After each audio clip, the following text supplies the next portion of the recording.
You're gonna wanna obfuscate it again, and then we're left with a whole new mess. Do you know how easy it is for NVIDIA's customers to upgrade? I want a new GPU, I just buy that thing, but with a higher number at the beginning. There's a reason that Apple just calls it iPhone every year. AMD, you gotta solve this. Whew, that was a lot of information. So much that I almost forgot to plug LTTstore.com. Pick up a blank t-shirt today, because that was the expression on my face when this announcement hit. Man, seriously, that deck. Anyway, most of the products do look awesome. And like I said before, I'm excited to get my hands on them and review them, but man, knowing all this stuff, it's like my job. And even I'm having a hard time keeping it all straight. We literally made a video just last year about AMD's trash naming scheme and how to decipher it. And now it's completely out of date and we're gonna have to do it again. Super cool. Super cool. Like this cool segue to our sponsor. Wicked Cushions. They're not just for old headphones. Wicked Cushions has a dozen cool looks at our link in the video description today. If you guys enjoyed this video, maybe check out the one where we complained about this stuff. We're all getting played and I'm tired of it. No, really, that's the name of the video.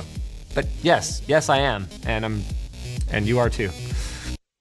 Hi, I'm Remember when the Intel Arc B580 was considered the best budget gaming graphics card? Yeah, when things are too good to be true, they always are. There's a huge problem. Shout out to Hardware Canucks for the original discovery, and I'd highly recommend checking out that video. But basically, what they discovered is that when you pair the B580 with an older or lower performing CPU, the performance of the GPU actually tanks if the game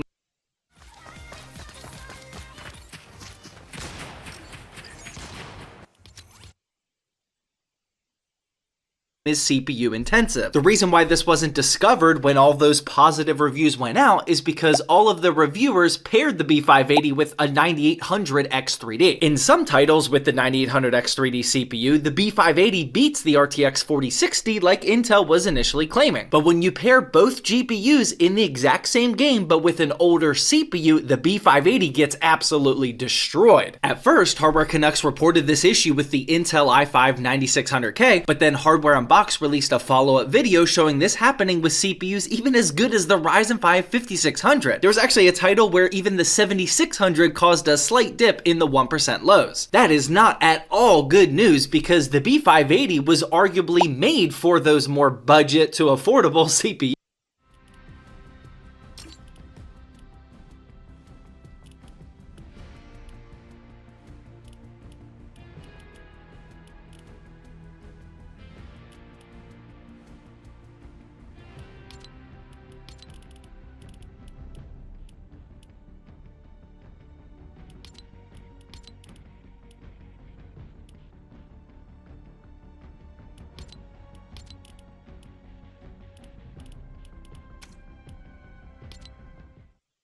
I mean, it's literally the most affordable current gen graphics card right now. Absolutely nobody is gonna pair the B580 with like a 9800X3D out in the real world. The only reason people tested with that CPU is because it's the best of the best and they didn't want to allow CPU bottlenecking to be present in their GPU testing. Now, I'm not smart enough to know if Intel is able to fix this in the future or maybe this is an architectural issue. But for now, if you happen to be able to find a B580, do not pair it with a weak CPU.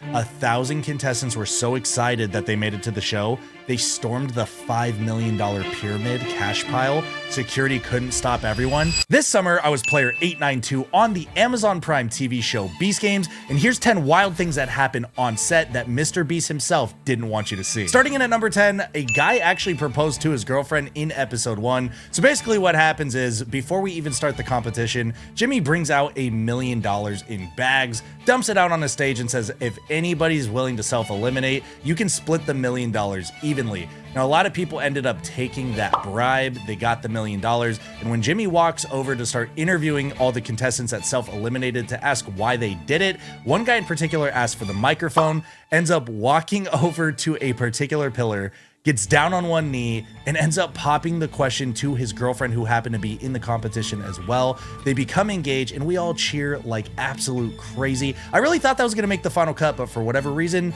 Mr. Beast decided he didn't want it in the TV show. Coming in at number 9, Daphne screaming out, "Remember your dream!" Now, we all know on set what happened. You guys didn't see it. In episode 4, Daphne's villain arc starts to come out when we're doing a blindfolded time game.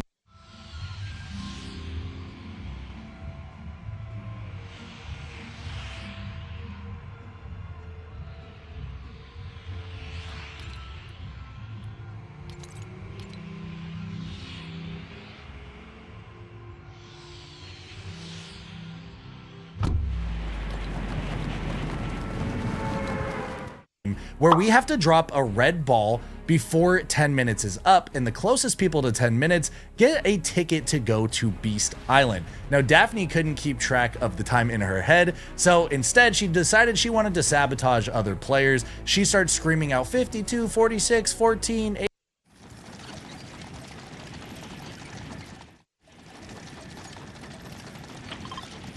8, 9, just different numbers to try to screw people's count up, and it worked. A lot of people got really upset. Now, you guys saw that part, but what you didn't see is in the next game, when we had to give 100 coins to Jeremy before he made his final pick, Daphne's actually in the corner talking to Tariq, and she ends up screaming, "Don't forget your dream!"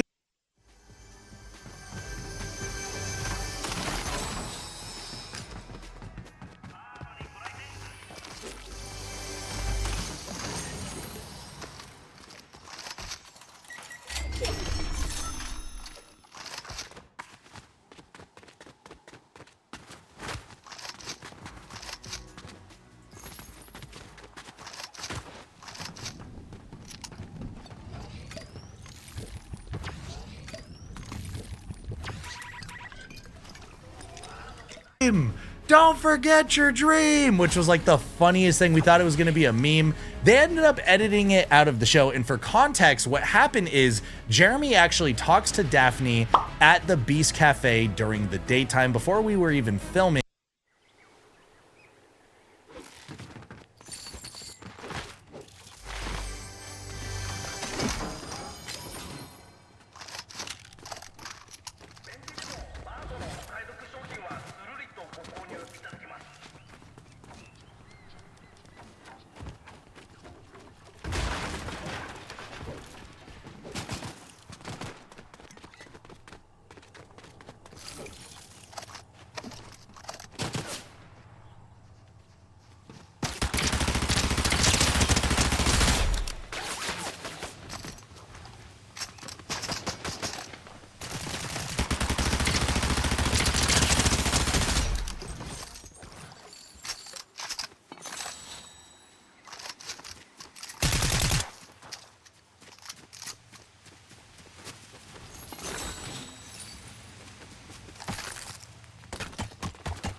says, hey Daphne, I had a dream that you made it to the Beast Island, because we all knew that's what we were working towards. So for whatever reason, a big disconnect happened. Daphne's villain arc started to come out, and then that night she started screaming, don't forget your dream, insinuating what he referenced earlier at the Beast Cafe. And I think that's what actually made him change his mind on who he was going to give the golden ticket to, which is why all of us were so shook and like, what? Why did he give her that ticket? That's insane. But don't forget your dream was actually just cut out of the episode completely, so you guys never even got to see it. Coming in at number 8, old man strips down naked and slides down a pile of 5 million real dollars. I am not even kidding, this actually happened. So going back to episode 1, we see that everybody in vertical rows are on teams. Jimmy does this game where somebody in your row has to self-eliminate to save every other player in that row.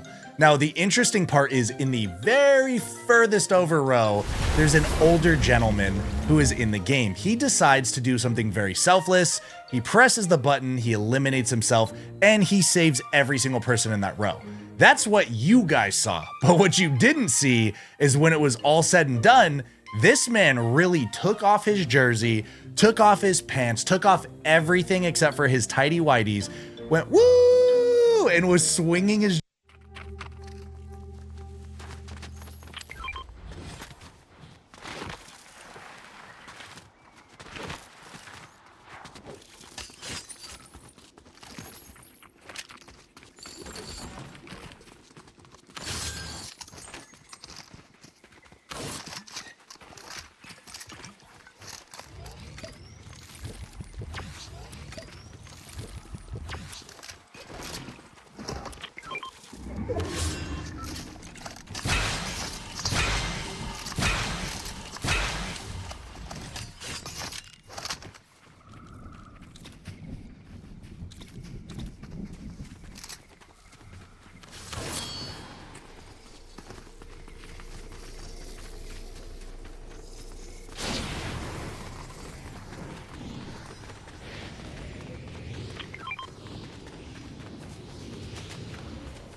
jersey above his head, running around the entire set, ran up, got on top of the $5 million money pyramid. Yeah! This was like a 10-15 minute ordeal. This man was living it up and partying like a rock star. Ends up, security comes over because it's $5 million real dollars. Like, they really don't want people touching it because, you know,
liabilities, whatever. They don't want things stolen. But this man ends up sliding down the front side of the pyramid in his tidy whities before he's finally brought all the way back, escorted back to his pillar to get dropped down the chute. It was really funny. And actually, when he was getting dropped, he never even put his clothes back on. He was woo, and they had the camera on him. They ended up editing it out probably just because, like, it was indecent exposure or something. I'm not really sure, but obviously I could kind of see why they edit that out, but that was hilarious. Coming in at number 7, contestants who were never allowed to know what time it was on the show. This started back in Vegas and went all the way through the time I was there. I have no idea why. They never explained why. Obviously, you guys know we didn't have our cell phones. We had no access to TV, music.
like any form of entertainment, not even a radio, nothing.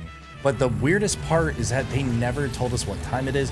You went up and asked any producer, cameraman, guard, or Mr. Beast team, anybody, and you said, hey, do you know what time it is by chance? They'd be, oh, sorry, I'm not sure. But they're clearly wearing a watch.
They're clearly on their phone. Like, you know what time it is. They would never actually say, I'm not allowed to tell you what time it is, but they would never tell you what time it was. Coming in at number 5, they never tell the full set of rules on the TV show. Now, I did touch on this in my episode 1 reaction video. If you haven't seen that, you can go watch it next. I'll make sure that it's linked somewhere on the screen. But regardless, two that come to mind immediately. I got a lot of questions in the episode 3 when we were in those red cubes. A lot of people were like, hey, sorry for interrupting. Isn't that annoying?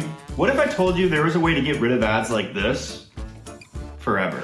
It's called Pi, and if that sounds familiar to you, it's probably because you've seen their ads everywhere. It's an ad blocker that works on Twitch, YouTube, Amazon, and everywhere else you go on Chrome. And if that seems too good to be true, it's not.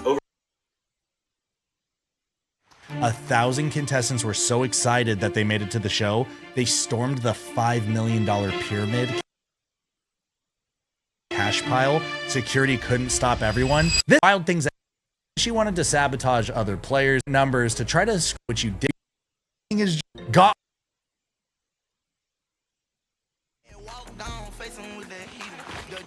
This started back in Vegas and went all the way. You guys missed what they rule video, but we're 3 when we were in those red cubes. A lot of people were like, Andrew, why didn't you guys just ask for money? Like, you could self-eliminate, take a bunch of cash with you. Duh. Well, here's the thing. We did think of that. We picked up the red phone that said, ask me for anything. We were like, hey, could we ask for a reasonable amount of money? Because maybe somebody in this cube might be willing to self-sacrifice if they could guarantee themselves some cash. This was the rule.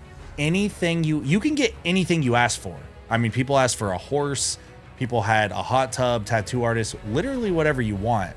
But the rule is whatever they give you in that cube stays in that cube. Whether you get eliminated or go back into the competition, you are not taking it. So even if you ask for $1 million, they will literally bring you $1 million, but you can't take it out of the cube. So that's why no one really messed around with money, because it's like, what is the point of asking for $1 million and then ending up not taking it anyway? So And then the other one was the tower game in Challenge 1, where you actually had the colorful blocks, you built a tower. The thing about that was they didn't explain the full rules. I said this in my other video, but just to kind of give a quick recap, one of the things they never brought up, when you see all those colorful boxes on the side of our towers, there's a red one. The red one actually contained a red dodgeball. The rule was, once the towers are completely built, Jimmy's gonna give the signal, everyone's gonna grab a red dodgeball out and throw it at someone else's tower. Now, this would have been a serious problem and a serious consideration. They never even explained that part about on TV because we didn't get to it. But it's like the reason that a lot of people were building strategically on a corner or like in the middle or however they were doing it was based on the knowledge of who do I know around me and who might try to sabotage me and actually throw a red dodgeball at my tower to get me out of this game. So that's why, like, in these competitions, you guys at home might be thinking, well, why'd they do that? That's so dumb. I would have just done this instead. Well, here's the thing. There is another 50% of the rules you guys at home didn't even listen to. So we are having to pre-plan for something that may or may not come up in another subsection of rules that they're not telling you. And that's why a lot of the stuff appears kind of weird or stupid that we were doing on TV. And that's only because, like I said, we knew all the rules and you guys didn't. Coming in at number 4, conspiracy theories and rumors. Now, if you guys thought that the internet controversy from Beast Games was crazy, how do you think it all started? When we were on set, before we even played the first game in episode 0 in the hotels, there was wild rumors. Everybody swore, we know what's gonna happen in the first game. Everybody has to do this. It's gonna be a big game of hide and seek, or it's gonna be capture the flag, or we're gonna have to tackle each other and, you know, fight for a banana or whatever, you know, just like making up random stuff. And people are like, I know for a fact my friend works on the Beast Games team and he actually told me. Like, people were just making up the most wild things ever just to like throw people off the game.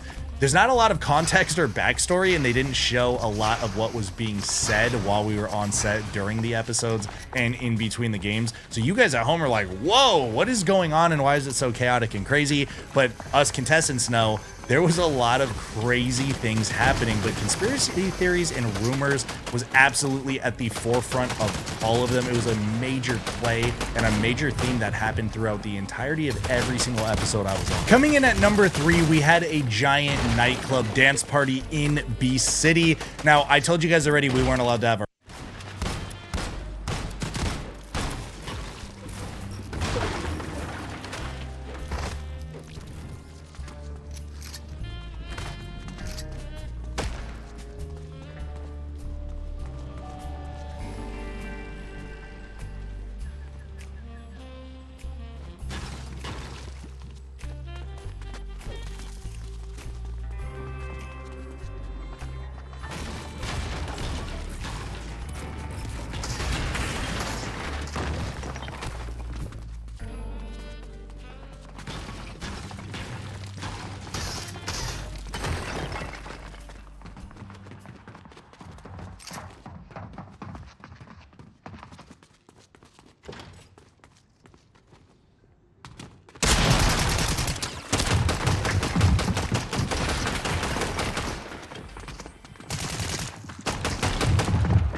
phones. There was no TVs. Obviously, that means no shows, no movies. We didn't even have a radio. And one thing a lot of us were saying, because they had like a questionnaire box, was we would love a little bit of music. I think music would have really livened it up a little bit. A lot of us were stressed out. And if you look at a lot of the contestant images and videos, a lot of us weren't even smiling. We were just really stressed, fighting for our lives in there.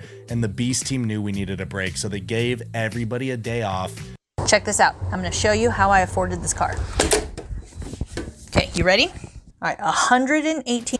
They brought in a giant DJ speaker and they just started playing like Usher and like T-Pain and all these like club anthems, and everybody just let loose, blew off some steam. There was people breakdancing and just getting down all over the place. It was actually a really cool night in Bee City. That is a memory I'll never forget, and they filmed the whole thing. I'm really shocked that they didn't put that in the show. Coming in at number 2, Jimmy, Carl, Chandler, Nolan, Tariq, and the Beast team. They would actually come in when they were off the clock after hours. They may have been working for like 14 to 16 hours straight, but that didn't stop them from trying to get to know the contestants, which I thought was super cool. Like Carl and I, we used to talk about video games a lot, and baseball. I think he said he was from the Bronx and he's a Yankees fan. I happen to be a Mets fan, and we used to argue about that, and I had a lot of fun doing that. But regardless, Jimmy would like bring an iPad on set, and he'd show me cool clips of me from the show that didn't actually end up making it in the show, but like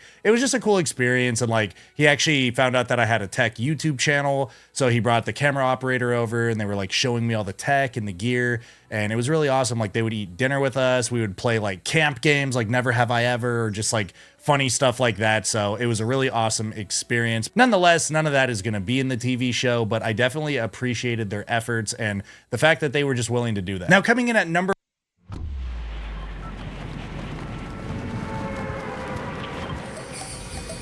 1, the $5 million pyramid that you see on the set of every episode is actually real cash. Now, this is a question I have got asked more than everything. Was it real money? Yes, it was real money. The explanation is this: it was $5 million in $1 bills. They had a whole security team around it all the time, even overnight. And then all the crumpled up bills on top, those were fake. But there was actually 5 million $1 bills in the pile of every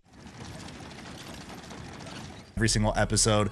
We went up and actually verified the cash for ourselves. The guards let us see it, and it was actually really cool. And actually a bonus one that I didn't tell you or didn't include in the list: in episode 0, when it was all said and done, 1,000 contestants were so excited that they made it to the show, they stormed the $5 million pyramid cash pile. Security couldn't stop everyone and started throwing all the money in the air. Even Jimmy started throwing it in the air and everything. It was a really fun time. It got out of control, to be real. Like, it really shouldn't have happened, but it did, and it was fun while it lasted. Someone actually picked up a brick of $1 bills, like 1,000 of them, and just pelted me right in the face with it. I don't know who that was, but you know what? I'm gonna find you, man. I'm gonna find you. Anyway, guys, that ends this video. If you guys liked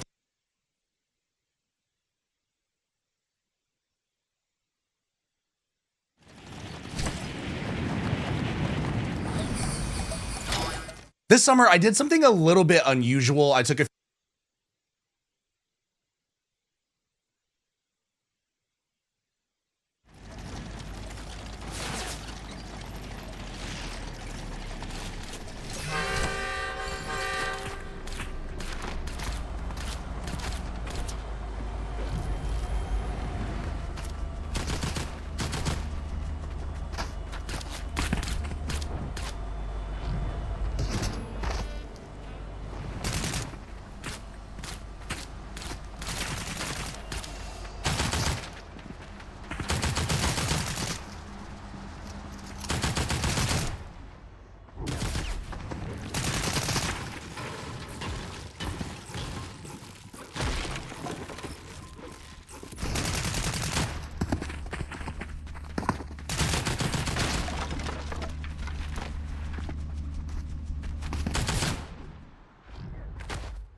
I'm predicting 95% of companies are going to talk about AI here at the conference, but I do think that robotics is going to take center stage. We've already seen some sneak peeks of like Roombas that have arms now, which is kind of crazy, and those robo dogs are getting really cheap. Displays like monitors and TVs also seem to get a lot of buzz here at CES, and with talks of 500, 600, even 750 hertz refresh rate displays, yeah, we got to check those out. Last year, see-through TVs was kind of a big deal, but I think this year we're going to see more of the like flexible folding and rolling displays being presented. Do either of those have use cases?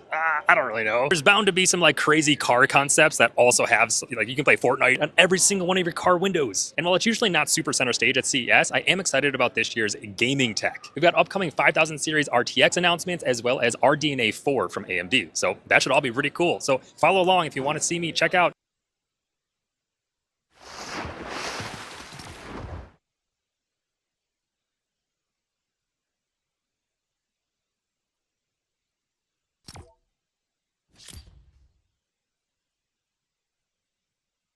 Let's pack my tech bag for the biggest tech convention in the world. CES is a work trip for me. I'm going in, doing my event coverage, doing my brand deals, and getting out. With that being said, the first thing I'm packing is the Nintendo Switch. Instead of working, I'll probably be talking shit to Matty K saying I could beat him in Mario Kart, and if I need to prove it, I have that. Gonna throw some extra Joy-Cons in there. One for White Card overseas, maybe Parker Burton could get one. I don't think I'll need a laptop. I'll bring one just in case. This one is freaky good. This thing's got a 4090. What the hell? My job is making videos. So as far as video equipment, I got this light, this to hold my phone, this to record POV, pause, and finally some AirPod 4s. I'm not gonna bring my AirPod Pros because I said I couldn't lose those, and if I bring those to Vegas, they're getting lost. Let's pack my tech bag for the biggest tech convention.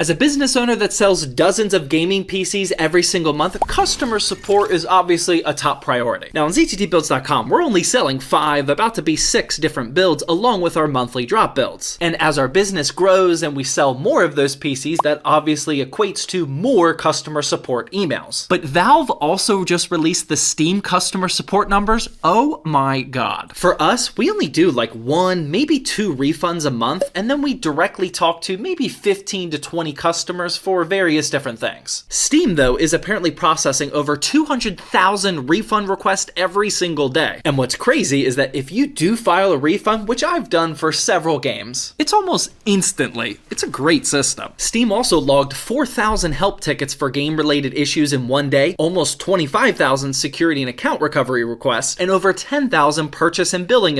If you're put on house arrest, here's exactly what happens. First, you'll be given an ankle bracelet and confined to a specific area, usually your home. Heck yeah, now I get to play video games all day. Sure, but what you probably don't know is if you're in a state like California, criminals have to pay $12 to $15 a day in maintenance fees. $15 a day? Not if I can help it.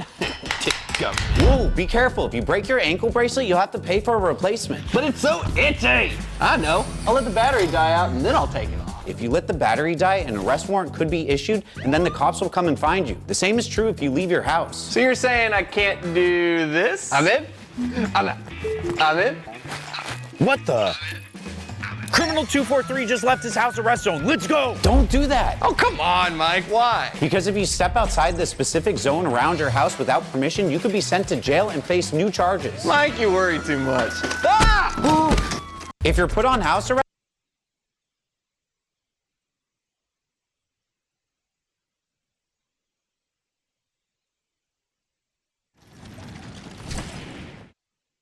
at the age of 15, and she raced here in the Junior World Chess here in her second World. She raced here to 22nd place last year for the USA.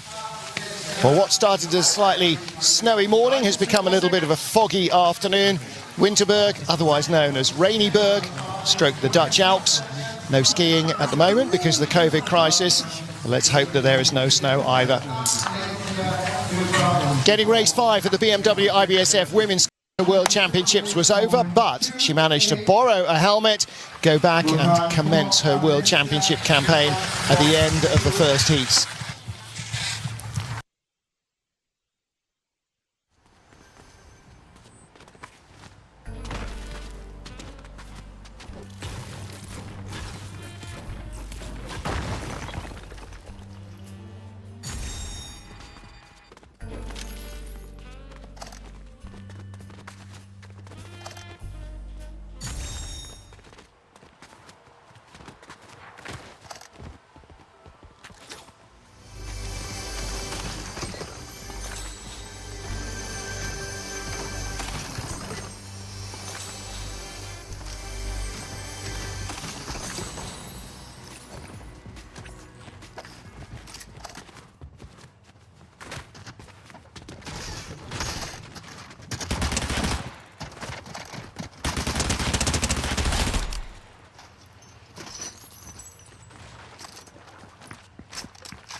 So, what happens when Legal Eagle gets called for jury duty? Yeah, that's right. Your boy got jury duty. Yes, you probably hate it, but I'm actually looking forward to it. This is the Moultrie Courthouse in Washington, D.C. I practiced here many, many times. I've never served on a jury here, so this could be fun. Who knows? Yes, I'm wearing a suit. And no, I'm not wearing a tie because I want to show respect for the court, but also I'm not getting paid for this. And it's kind of cold out today. Sadly, it's all over. I was all, you can't handle the truth. And they're like, you're excused, Mr. Stone.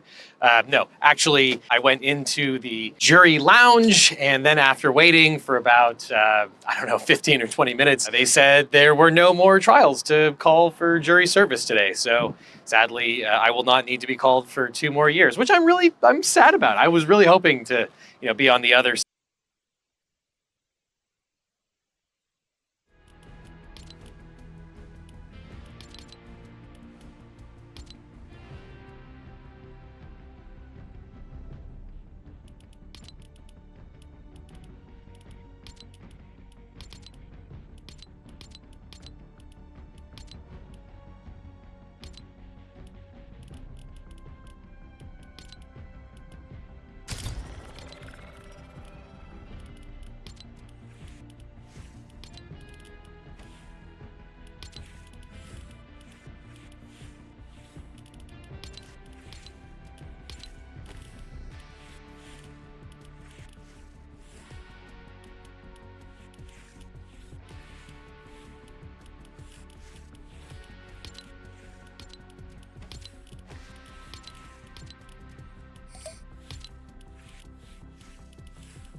What happens when liquid metal thermal paste freezes, and how might that destroy your computer? After all, it's quite common to find liquid metal thermal paste inside of your processor directly on the CPU die because, well, after all, it has great thermal conductivity. But as you can see here, adding liquid metal thermal paste onto a sub-zero temperature surface quickly hardens and solidifies that liquid paste, posing a threat of scratching, cracking, or otherwise damaging the fragile CPU die it rests on top of. This is why in quantum computers you'll find very specialized thermal paste that can handle sub-zero temperatures because those supercomputers need to be kept super cold. And in practice, you pretty much never have to worry about this happening inside of your personal computer at home as long as it doesn't dip below like 0 degrees Celsius, which is super cold. And at that point, you'll have other issues to deal with like condensation, so you'll be okay. What happens when liquid metal thermal paste freezes?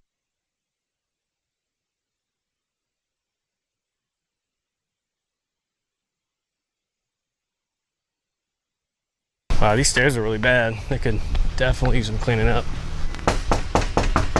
I own a pressure washing company. I'm going around and offering to clean up any dirty driveways or walkways for free. If you want to do it. Does that work? Yeah. Cool. Have a good one, sir. Hey everyone, this is Spencer with SB Pressure Washing, and the stairs up to this home were getting really overgrown with grass and the driveway was crazy dirty, so I thought I would knock on the door and offer to clean them up completely free for the homeowner. He told me I could go ahead, so I got to work. I was initially going to string trim all the long grass, but underneath was a layer of volcanic rock used as mulch. I didn't want to break any windows, so I used my pressure washer for the whole job instead, and it did a fantastic job. So if you haven't done so yet, be sure to go down and click that follow button. Is this the best way to support this work that I do? And if you want to check out the full transformation with the awesome before and after photos. How are you doing, ma'am? Okay. I just had a quick question for you. Okay. I noticed your driveway's getting pretty dirty. I don't care. It don't bother me. I'm actually doing something a little bit weird today. I'm actually going around and I'm doing 1 or 2 today completely free. I can blast all the dirt and algae off, and although you don't care about the looks, when that stuff gets wet, it gets pretty slippery and unsafe to walk on. Okay. If you're interested in that, I'd love to clean it up for you. But I don't care. Okay, sounds good. I'll get started. Thank you. Hey everyone, this is Spencer.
Is upgrading from an RTX 3050 to an RX 7700 XT a good upgrade? That is going from like PC building noob to a sophisticated member of our community. Now, as most people know, the RTX 3050 is packing very little value compared to the competition, but since it's the cheapest brand new NVIDIA gaming GPU,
Thank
you.